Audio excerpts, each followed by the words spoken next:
আচ্ছা, আজকে কি আমি শুরু করব না প্রতিদিনই তো আমি শুরু করি? আমি তো এটা আজকে বলতে যাচ্ছিলাম নীল, নামটা আমার সূচনা, নামটা তো আমার শুরু করা উচিত আগে। না, তাহলে আজকে তুমি শুরু করো। ও যাক, আজকে খুব একটা ঝগড়া করলে না তুমি। ভালো ভালো দিন আজকে।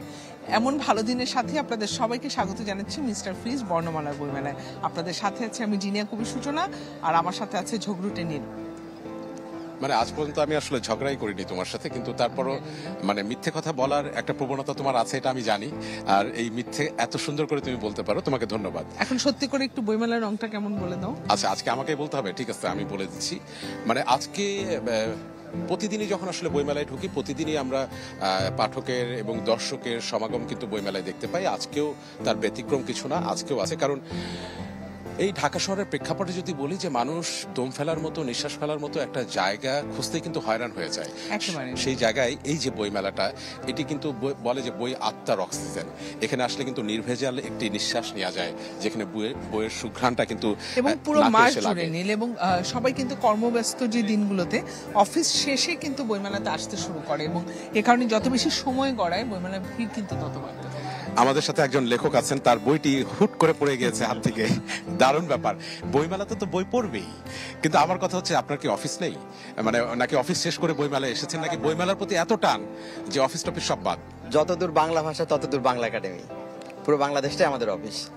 আচ্ছা, যাই হোক, আমাদের সাথে আছেন মুজাফফর হোসেন, এবং তার যে বইটি এবার বইমেলায় এসেছে সেই বইয়ের নাম হচ্ছে কল মি লাইকা, এবং দারুণ একটি প্রচ্ছদ, মনে হচ্ছে সমুদ্রের সফেদ ফেনার উপরে মানে কিশোর। দারুণ। এই বইটি সম্পর্কে একটু জানতে চাই। এটা হলো কল মি লাইকা। আমরা যে লাইকাকে জানি যে স্পেস ডগ, যাকে একদিন বিজ্ঞানীরা গবেষণার জন্য প্রথম নভোচারী হিসেবে পাঠানো হয়েছিল পৃথিবীর কক্ষপথে ঘুরতে ঘুরতে, এবং আমরা জানি যে নির্ঘাত মৃত্যু জেনেও আমরা লাইকাকে কিন্তু পাঠানো হয়েছিল, এবং সেটা নিয়ে একটা বিতর্ক আছে যে লাইকাকে কেন আমরা পাঠালাম, একটা প্রাণকে তো এভাবে উৎসর্গ করা ঠিক হয়নি। তো এরকম নানান রকম বিতর্ক আছে, এবং আমার ব্যক্তিগত জীবনে আমার লাইকাকে নিয়ে অনেক ক্ষরণ। আমি চিন্তা করি যে এইভাবে কি আসলে তার সাথে আমরা ঠিক করেছি। এই উপন্যাসের চরিত্র অবশ্য লাইকা প্রত্যক্ষভাবে না, এখানে একজন অ্যাবান্ডান্ট একটা বালক, সেও পরিবার সমাজ থেকে একটু বিশেষ কারণে বলা যায় যে তাকে বহিষ্কৃত করা হয়, এবং একাকী মাঠের মধ্যে একটা শিশু সার্ভাইভ করার চেষ্টা করে নেচারের মধ্যে, এবং তখন একাকী সে চিন্তা করে লাইকার কথা, এবং তার মনে হয় যে সেও কি কোনো এক্সপেরিমেন্টের অংশ কিনা, এবং তাকে অন্য গ্রহ থেকে, হতে পারে কোনো এলিয়েন গ্রহ, হতে পারে ঈশ্বর নিজেই, যে তাকে কোনো এক্সপেরিমেন্টের জন্য পৃথিবীতে পাঠাইছে কিনা, কারণ তার তো সার্ভাইভ করতে কষ্ট হচ্ছে, এবং সেই লাইকার কথা স্মরণ করে যে পৃথিবীতে তার মৃত্যু দিয়ে অমর হয়ে গেছে। কিন্তু তার নিজস্ব কোনো সিদ্ধান্তের ব্যাপার ছিল না, এটা মানুষই তাকে জোর করে এই কাজটি করেছে, তাদের মানুষের বা সভ্যতার স্বার্থে যদি বলি। তো সেই জায়গাগুলো আসলে বোঝাপড়ার ব্যাপার একজন কৃষকের সঙ্গে এই যে সভ্যতা, মানুষ, সমাজ, সোসাইটি সবকিছুর সঙ্গে তার আন্ডারস্ট্যান্ডিং। এই যে আপনি বলছিলেন বিশেষ কারণ, কিশোরের বিশেষ কারণটা কি, সেটাও যদি একটু খোলাসা করে বলেন। এই কারণটা আমার মনে হয় পাঠককে, আমি চাই পাঠক পড়ে অনুভব করুক, কারণ কারণটা মুখে বললে কোনো বিতর্কের সৃষ্টি হতে পারে বলে আমার ধারণা, মানে বুঝতে পারবে না মানুষ। শুধু এটুকু বলি যে তার জেন্ডার একটু ক্রাইসিস আছে এই শিশুটার, যে কারণে সোসাইটি তাকে অ্যাকসেপ্ট করতে চায় না, এবং একটা পর্যায়ে পরিবারের স্বার্থেই, পরিবারে আরও ভাই বোন আছে, বড় পরিবার, কৃষিজীবী পরিবার, তো বাধ্য হয়ে তাকে একটা সময় বলে যে তুমি তোমার মতো বাড়ি থেকে চলে যাও। কিন্তু তখন 13-14 বছরের একটি কিশোর, আপনি কোথায় যাবে? তখন সে ঠিক করে যে সে প্রকৃতির সঙ্গে বেঁচে থাকার চেষ্টা করবে। তো মানুষের একেবারে সমাজ থেকে, মানুষ থেকে বের হয়ে বেঁচে থাকার যে সংগ্রাম, একই সঙ্গে প্রশ্নবিদ্ধ করা আমাদের নিজেদেরকে নিজেরা, আসলে যে আমরা আমাদের এই মানব সভ্যতা যদি বলি বা আমাদের সোসাইটিতে আমরা প্রত্যেকটা মানুষকে কি সমানভাবে বেঁচে থাকার, তার বিকাশ এবং তার জীবন উদযাপনের সুযোগ দিচ্ছি কিনা, এবং যাতে কারোই আসলে যেন এলিয়েন অনুভূত না হয়। এবং মুজাফফর হোসেন, আমি একটু ছোট করে আপনার কাছে জানতে চাই, নিজেকে কি কখনো মনে হয়েছে যে আপনি আসলে কোনো স্পেস থেকে এসেছেন কিনা?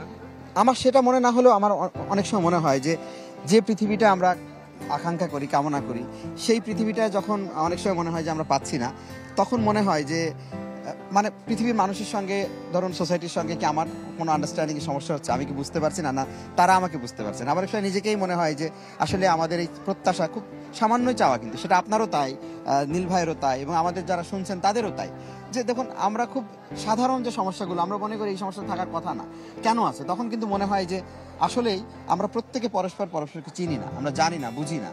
এলিয়েননেস আসলে তো অন্য কিছু না, দূরে থাকার ব্যাপার না, ব্যাপার হচ্ছে এই যে আমাদের পরস্পরকে না বোঝা এবং কাছে থেকেও এই নৈকট্যতা অনুভব না করা, এটাই কিন্তু এলিয়েননেস। তো এটা আমি সবসময় অনুভব করি, আমার মনে হয় এটা।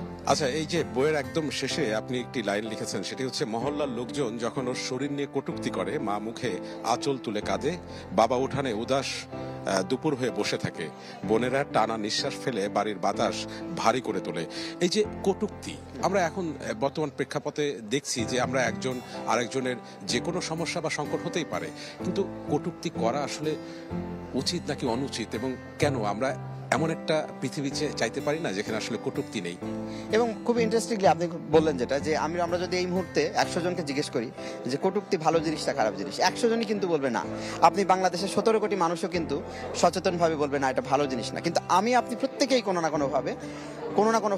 কোনো মানুষকে কিন্তু কটূক্তি করি আমাদের জ্ঞাত অজ্ঞাত স্বরেই।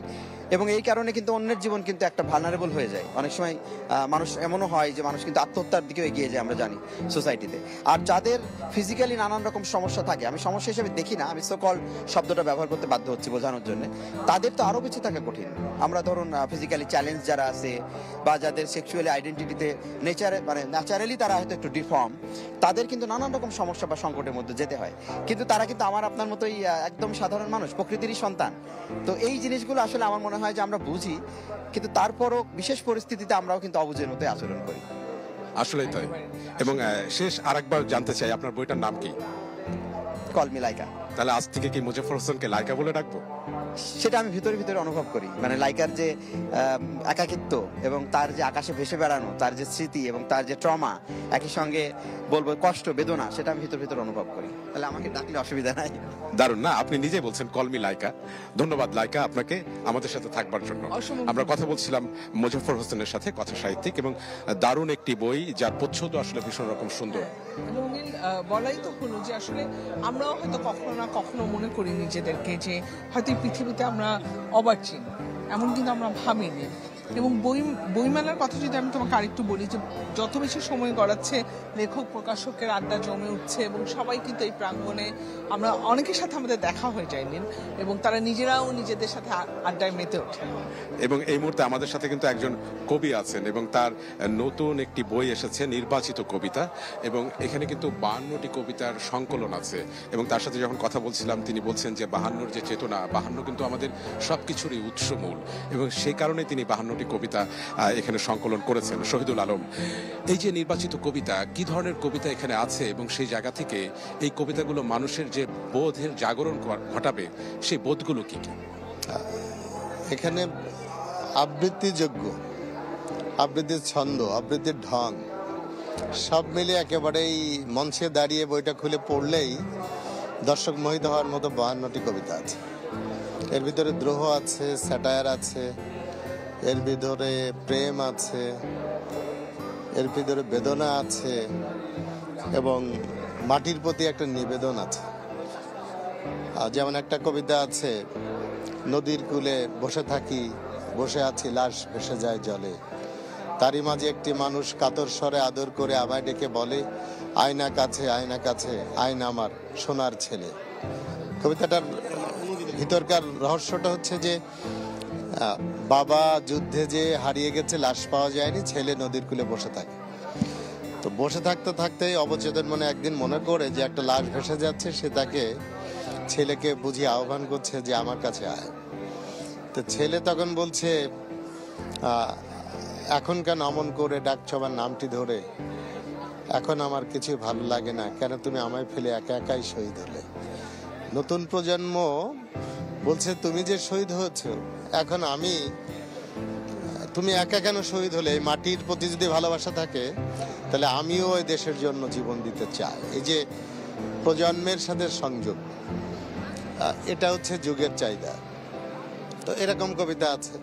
বাহ, আমরা আরো আবার আসবো আপনার কাছে। তার আগে সূচনার কাছে যেতে চাই, আরেকজন লেখক আছে। হ্যাঁ নীলা, আমার কাছে একটি বই আছে, মহামারী উত্তর পৃথিবীর জন্য 10টি শিক্ষা, বইটির নাম। এবং এটি কিন্তু একটি অনুবাদের বই নীলা, এবং মূল লেখক ফরিদ জাকারিয়া, তিনি পেশায় একজন গণমাধ্যম কর্মী, এবং যিনি অনুবাদক একে মাহমুদুজ্জামান, তিনি আছেন আমাদের সাথে। আপনি আপনার ভূমিকাতে লিখেছেন যে বড় লেখক হওয়া থেকে নয়, ফেসবুকে আপনি মনের আনন্দে লিখেন, সেখান থেকে লেখক হওয়ার ইচ্ছা, কিন্তু করেছেন অনুবাদ। একটু জানতে চাই। আচ্ছা, এটা অনুবাদ করার পিছনে একটা কাহিনী হলো যে আমি লেখালেখি করি প্রচুর, অনেক আগে থেকে ফেসবুকে আর কি, নিজের মনের আনন্দে। কিন্তু মহামারীর সময় প্রায় বেশ কিছুদিন আমরা গৃহবন্দী ছিলাম। তেমন কাজের অফিসে যেতাম না, বাসায় থাকতাম। ফরিদ জাকারিয়ার আমি একজন ফলোয়ার। আপনারা নিশ্চয়ই জানেন Fareed Zakaria is a great political thinker in the world nowadays. আমি তাকে মনে করি he is Aristotle of the age. সে বর্তমান যুগের অ্যারিস্টটল বা ম্যাকিয়াভেলি, তার পলিটিক্যাল যে অ্যানালাইসিস জিপিএস যে দেখবেন অবাক হবেন, তার ভিতর থেকে মস্তিষ্ক থেকে কী বড় ধরনের ভাবনা বা অ্যানালাইসিস বেরিয়ে আসে। আমি তার বহু বছর যাবৎ তার একজন ফলোয়ার। সে একদিন হঠাৎ করে জিপিএসের শেষের দিকে তার বইটা নিয়ে আসে, মূল বইটা। তখন আমি জানি যে উনি একজন পণ্ডিত ব্যক্তি, উনি কখনোই ফালতু কথা লিখবেন না। আমি নিয়ে এসে অনলাইন থেকে অ্যামাজন থেকে পড়াশোনা করলাম। আমি তো অবশ্যই বোনাস এই বইটা বাঙালি জাতির জানা উচিত। এই কথাগুলো যে জ্ঞানী গুণী জ্ঞান গর্ব কথা, এগুলো বাঙালি জাতিকে বঞ্চিত করা যাবে না। আমি আমার উপর ব্লেম দেওয়া শুরু করলাম যে responsibility no, it's my duty to translate in Bengali to spread it among the Bangladeshi তার কমিউনিটি। মানে আপনি আসলে বাঙালিদের মধ্যে ফরিদ জাকারিয়ার যে জ্ঞান বা ফরিদ জাকারিয়ার যে বিশ্লেষণগুলো সেগুলো ছড়িয়ে দেওয়ার জন্য আসলে মূলত আপনার এই বইটি। আমি জিপিএস গুলো, তার প্রতিটা জিপিএস প্রায় জিপিএস গুলো আমি অনুবাদ করি, তার জ্ঞানের কথাগুলো বাঙালি জাতিকে তাকে আমি প্রমোট করি তার কথাগুলো, এবং বাঙালি জাতির কাছে তার যে জ্ঞান গর্ব কথা এগুলো বিলিয়ে দিতে চাই। আমি অনুবাদ করে কোনো দিতে চাইলে মাস পপুলেশনের কাছে রিচ করা যাবে। অনেকে হয়তো ভালো ইংরেজি বুঝতে অসুবিধা হয়, কারণ তার কথাগুলো খুব কাট করতে এবং ক্রিটিক্যাল থিঙ্কিং সহজে একজন পাঠকের পক্ষে বোঝা সম্ভব না। আমি সেগুলো আসলে সহজ করে দেবার জন্যই কিন্তু এই বইটি। সূচনা, এই কথা বলতে বলতে আমাদের সময় কিন্তু একেবারে শেষ হয়ে গেছে। আমাদের আরো অনেক কথার বাকি ছিল, তবে যেহেতু আয়োজন শেষ করব এবং একজন কবি আছেন এবং প্রেমের কবিতা দিয়ে আমরা আয়োজনটা শেষ করতে চাই, তার শেষ যে কবিতাটা স্বপ্নটা সত্যি হোক, এটা তার মুখে আমরা শুনতে চাই। তবে তার আগে আমরা বিদায় নিতে চাই। মিস্টার ফ্রিজ বর্ণমালার বইমেলায় আজকের মতো বিদায় নিচ্ছি। আগামীকাল দেখা হবে একই সময়। তবে এবার আমরা কবিতাটা শুনতে চাই, আপনার মুখেই শুনতে চাই, খুব অল্প কিছু লাইন শুনতে চাই। স্বপ্নটা সত্য হোক। তোমার সঙ্গে জীবনের গল্প শেয়ার করতে করতে আমার কথার পুঁজি এখন স্টক এক্সচেঞ্জের সূচকের মতো প্রায় শূন্য। ঘর হতে ছুটে গিয়ে ট্রাফিক জ্যামে জমে থাকা, বিকট দর্শন, অগণিত ভিক্ষুকের ভিক্ষে চাওয়া, অপুষ্ট শিশুর ফুল বিক্রির জন্য আর্তনাদ, কর্মক্ষেত্রে তেলামাথায় তেল দেওয়ার কূট যুদ্ধে হৃৎপিণ্ড আমার ধক ধক করে। তবু বায়না করো, গল্প বলো, গল্প বলো। কি করলে সারাটা দিন, কোথায় ছিলে, গল্প বলো। আমার বলা গল্পগুলোই যেন তোমার স্লিপিং পিল। ঘুম আসে না, ঘুম আসে না। অগত্য বললাম একটা স্বপ্নের গল্প বাকি আছে, শুনবে? এটি আসলে স্বপ্ন দেখানো এবং স্বপ্ন পূরণের একটা প্রত্যাশা। ধন্যবাদ। অনেক ধন্যবাদ। ঠিক আছে।